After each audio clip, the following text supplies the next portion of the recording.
Oh, we are? Okay.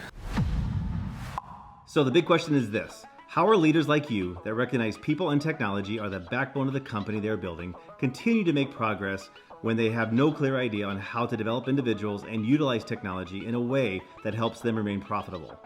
That is the question, and this podcast will give you the answers. This is Tom and Michaela, and welcome to the Heart and Hustle Podcast.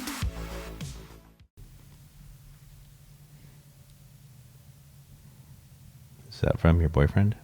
It's Audrey. What's she wanting? She said something about Morgan. Morgan? Who's Morgan? Her friend. Oh. Her and Kerrigan's friend. How do I... Morgan, I want rat because I'm bad at cooking. I said, what? Does that say rat? You've cooked rat before. That's That's what Morgan said. what she said. Okay, what are we talking about now? You better hurry up because we're live. Oh, we are? Okay. You look nice today. Thank you. Oh, fuck. Did I just mess up? What do you mean?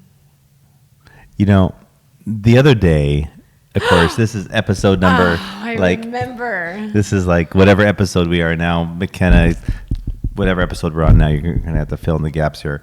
The other day, I was in York, Nebraska, and I was with one of the county government dispatch supervisors, and I saw her for the first time in a very long time. I mean, it was maybe a couple months. Talked to her, text her back and forth. Haven't seen her in a few months. And happened to drive by, stopped in to help her with a few things. And I saw her coming, walking down the hall. And I said, you know what? First time. And I said, Leila, you look great.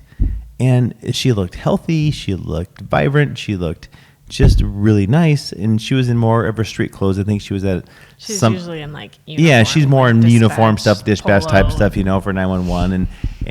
But she was more in street clothes. And I thought, I said, you look really nice and you look good. But it was funny, like the second, I mean, it wasn't even a second. It was like an 18th of a second that I said that. I thought, oh crap, that was not good. And it all referenced an article that I read on some weird website thing on how this girl, this gal, this person, she told a male coworker, you look snazzy. I'm going to try and find the article and clip it here. But you look snazzy. You look nice. It was kind of more of a snazzy question. And he, I think, from how I read this, reported to HR that was an inappropriate comment in the workplace. I don't know if it was him or people around that heard her say this, but I mean, she was basically accused of saying inappropriate things and basically accused of sexual harassment because she said, hey, you look snazzy. He was dressed up in a suit. Yeah. She's like, hey, you look snazzy. And that was like cause for alarm. Yes. And I was the same way. I was like, oh my God, what is she going to think about this?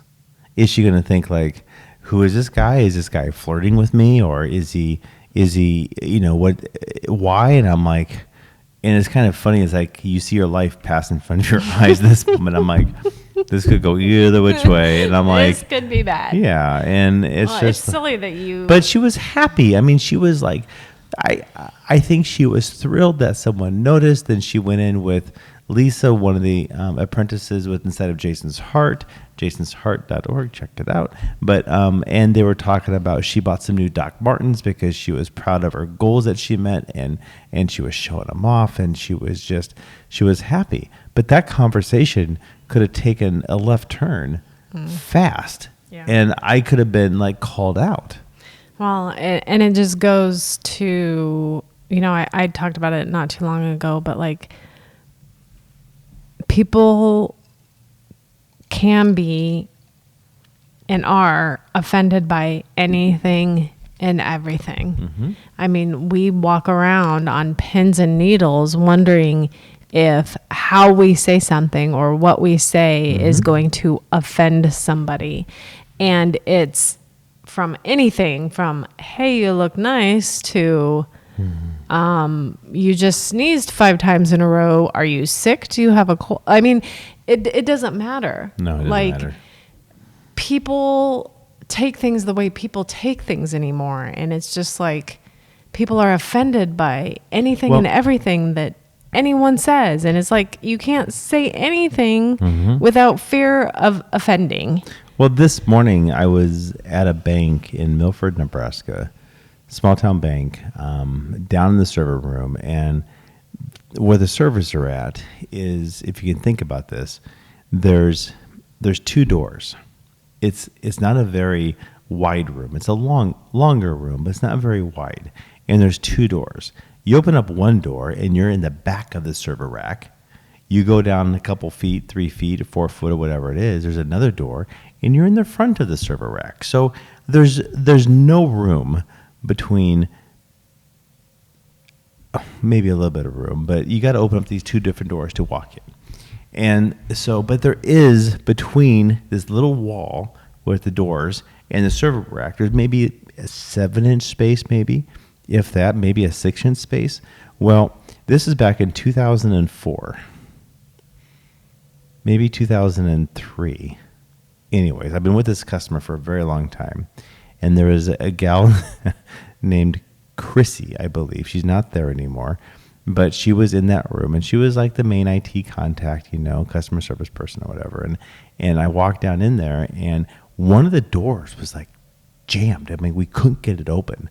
So the same door as I walked in today, they're just fine now, obviously, but it was jammed up.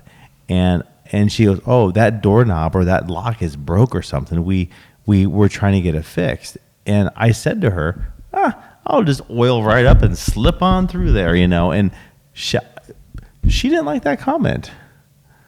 And it was a joke. It was a joke. But I remember that every time I hit that room, I'm like, all right, well, and most 90% of human males couldn't fit through there. But I'm like, yeah, I'll oil myself up, I'll slide right through and I'll be fine. And I don't know, man. She just thought it was weird. I probably thought it was weird too, but. It was probably weird. Yeah. You tend to make a lot of things weird. Yeah. Weird situations, but people get, so it's like when you speak to people or other humanoids, it's like you have to be very careful anymore of what you say, and it's even like not about what you say, it's how somebody else may interpret with what you're saying. Right.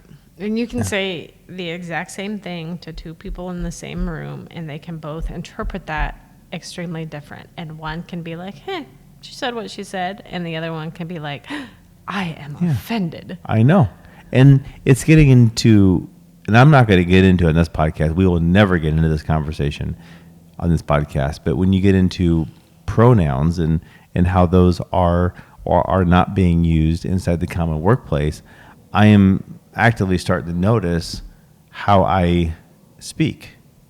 Are you? Yeah. I do. But, and you're kind of stuck in this situation, and not only with that issue, but you're stuck in this situation where you don't even know what to say because you don't know how it's going to be taken. And so it's kind of like tonight. Okay. I go to my uncle's wake. Is that what they call it? Right? Is that what they call it? I think that's what they call it. I don't know. But you're walking into this room, and you're meeting all you're seeing all the family that you haven't seen forever. And you're like, hey, how you doing? Awkward. Don't get me started. Awkward. Don't get me started. Like the minute you say that comes out of your mouth, you're like, yeah, I shouldn't have said that. Like, how do you think they're doing? It coming. But like, what do you say? What do you say? So like everything you say in that situation doesn't feel right. And I feel like we are moving that direction as a society. Like everything you say to anybody doesn't feel right. It doesn't. And I'm trying to hold back. I'm really trying. Like I feel this like big water balloon. Like all of a sudden all this water is getting pressured to my head now. It's like all of a sudden I start spewing everywhere. And I got to be careful because at the end of the day, I don't get it. Like I respect funerals. I respect Here we go. We've had this conversation so many times. respect the fact that they exist, but the issue is why.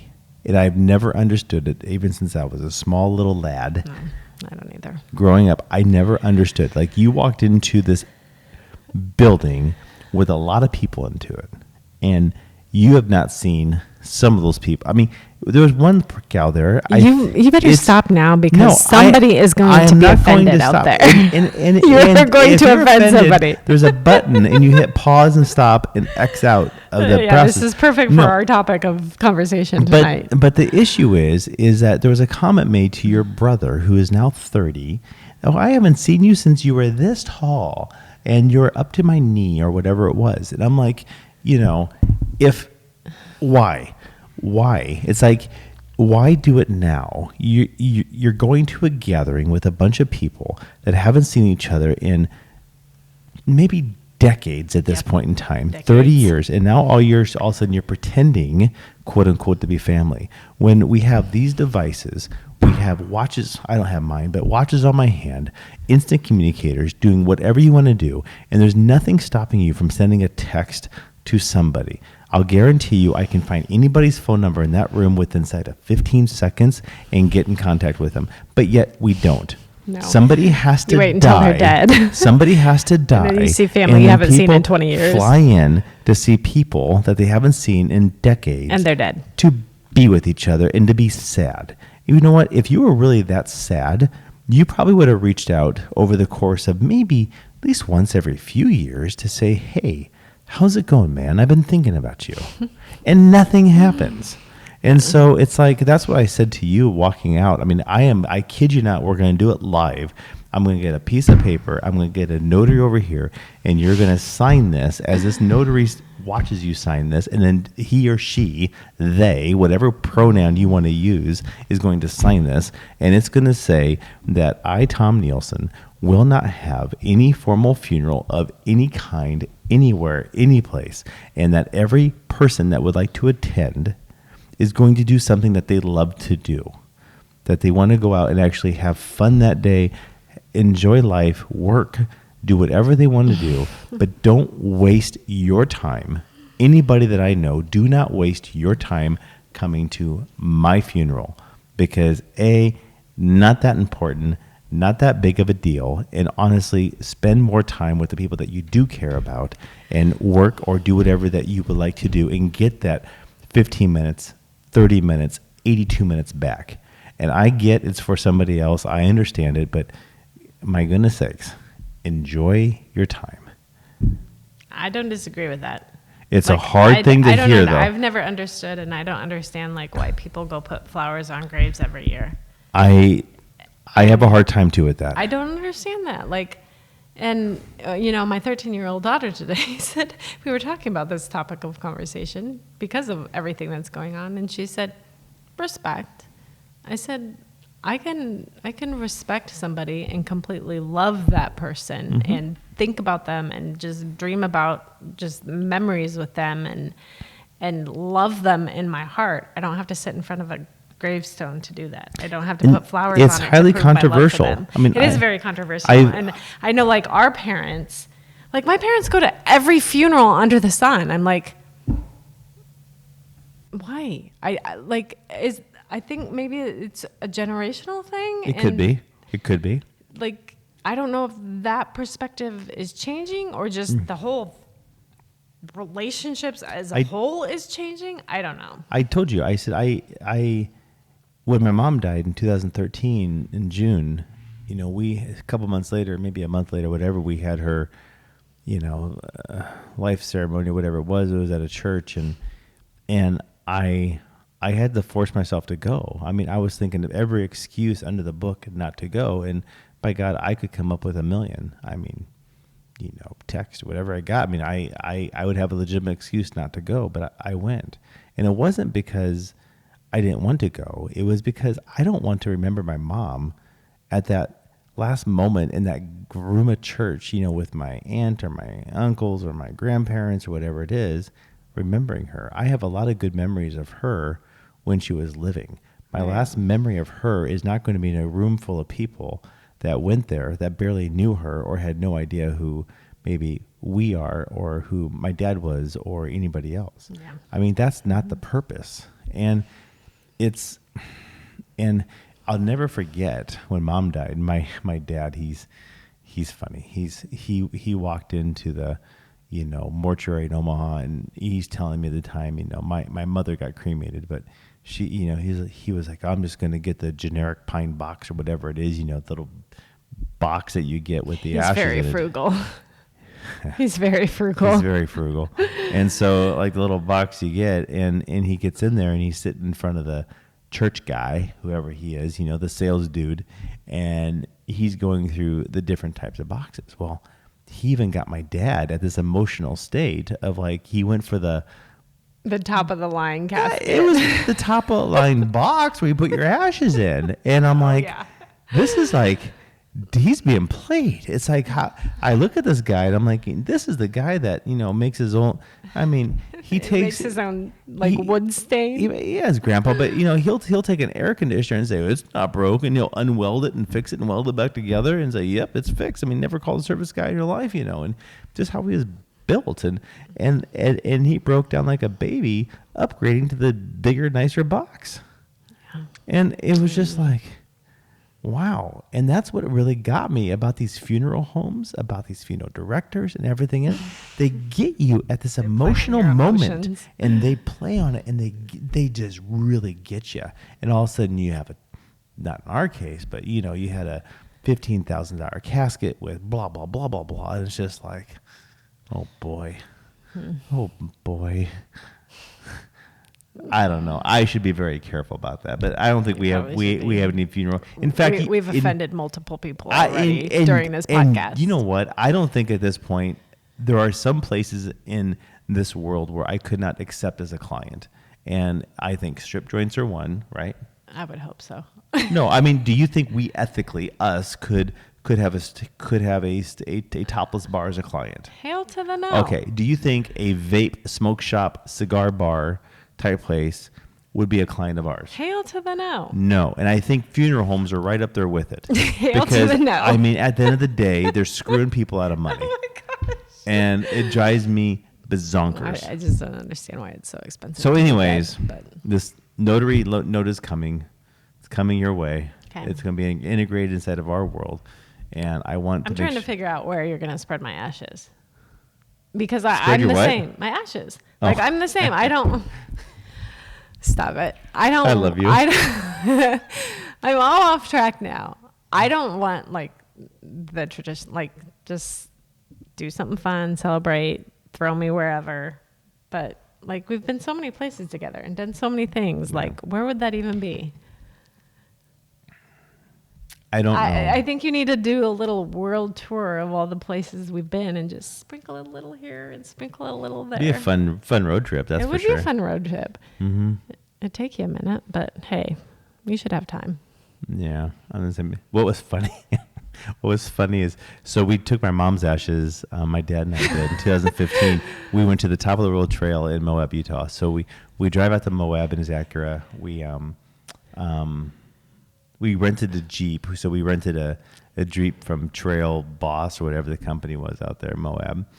Big 37-inch tires. And gorgeous, incredible, beautiful. We kind of rock crawl all the way up this mountain, this hill. We get to this big lookout. We're looking down and doing the whole Clark Griswold thing, but he's been up there. But anyways, my mother loved that place. She loved that place with her heart and soul. She loved Top of the World Trail, and she always said, if I die, put my ashes up here. So we did that. She died. We put her ashes up there. So we get the ashes out of the back of the Jeep, and Dad opens up the box, and he. Well, first of all, let's dive back. As we're driving out there, we end up hitting some construction.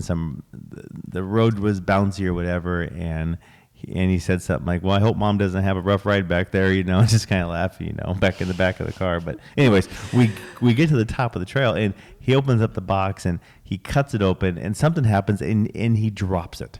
He drops something. I'm not sure, but he drops the knife, he drops something, but the ashes are kind of cut open with the bag, and some fell on his foot.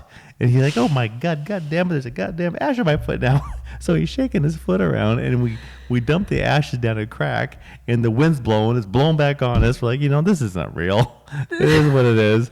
And so we left, and that was it. We went back down the hill. It was like, all right, there's Mom. And then what's funny is that there was so much rain in Utah, like I'm not sure when, like this past summer, past year, whatever.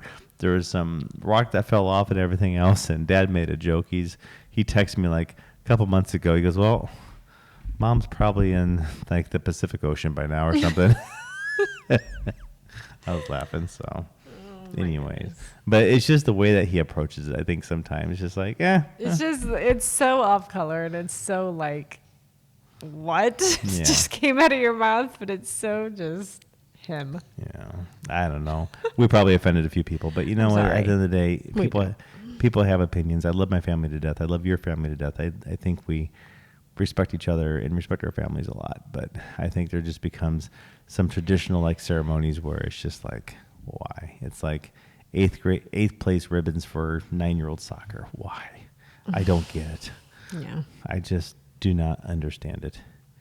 So kind of like stem and leaf method math. Oh my gosh, do not get me started. That's a whole nother podcast episode. We got to wrap this thing up. That's what we said. So anyways, we're going to head out now. We got a long night ahead of us. So McKenna, we apologize. So anyways. Yeah, she's in for a treat. She is for a treat. So anyhow. Sorry, McKenna. Yeah. Check you guys later. Have fun. And I guess peace out. Peace out. Peace out.